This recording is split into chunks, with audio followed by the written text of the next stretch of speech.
sih, Bu? Ya, Ibu nggak jualan mie goreng, Sam. Ibu jualannya seblak. Azam beli seblak aja ya. Mau nggak, Sam? Mau tapi enggak.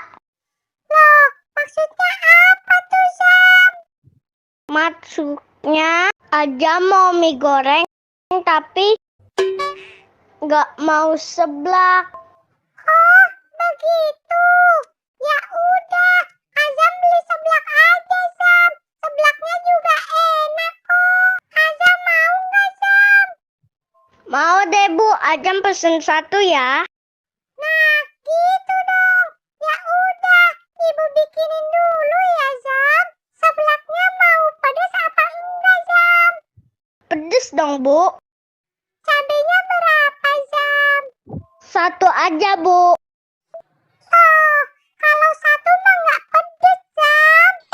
Hehehe, namanya juga anak kecil, Bu. Oh iya, Ibu lupa.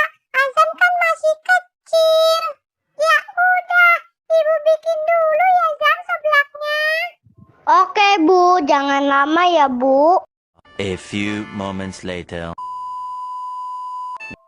Lama banget nih. Ajam udah lapar. Ini, Zam, seblaknya udah jadi. Makasih ya, Bu. Iya, Zam, sama-sama. Yeay, asik. Ajam mau makan seblak dulu, ah.